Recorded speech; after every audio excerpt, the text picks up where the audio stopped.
Здравствуйте, я Андрей Васильев.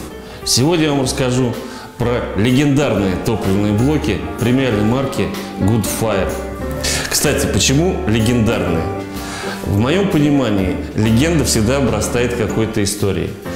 Эту технологию производства этих топливных блоков Goodfire мы отрабатывали 3 года. Различные проходили тесты, применяли различные технологии. И сейчас я могу с гордостью их представить и сказать, что это работает надежно.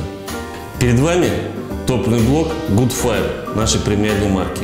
Его размер 1 метр, тысячный, так скажем, в простонародье. Из чего он состоит? Так, впрочем, и все топливные блоки сделаны по этой технологии. Внешний корпус из стали оборудован специальными отверстиями, которые прикрепляются к внешней лицевой панели на шестигранниках. За счет этого удерживается термический изгиб при горении топливного блока. Сам топливный блок сварен лазером, достигается стопроцентная герметичность. Вот вы видите постоянный цельный шов. Вот его вставляем. И в зависимости от длины вот эти шестигранники вкручиваются в тело внешнего корпуса.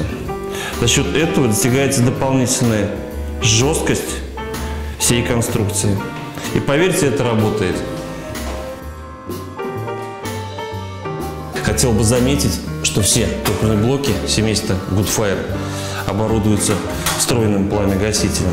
Это очень удобно как с точки зрения безопасности, так и с точки зрения декорирования верхней лицевой панели камнями или керамическими дровами.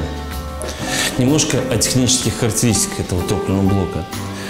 Длина, я уже говорил, 1000 мм, 1 метр. Тепловая мощность данного топливного блока 3,2 кВт-часа. Рекомендуемая площадь установки топливного блока от 40 квадратных метров. Среднее время горения 3,5 часа. Несколько практических советов. Для чего этот топливный блок, собственно-то, нужен? Во-первых, вы можете собственными руками сделать биокамин в своей квартире. Как я уже говорил, используйте обязательно наши рекомендации по рекомендованной площади установки. Это раз. Второе. Когда вы будете смотреть на размеры ниши, обязательно точно соблюдайте ее размеры, чтобы наш топливный блок вошел в эту нишу без каких-либо помех. Если вы вдруг захотите установить топливный блок под телевизором, обязательно учитывайте наши рекомендации. Они представлены на сайте luxfire.ru. И еще небольшой нюанс. В месте установки топливного блока не должно быть никаких систем электропроводки. Более подробные характеристики топливных блоков Goodfire вы можете посмотреть на сайте luxfire.ru. А я говорю, до свидания, до новых встреч.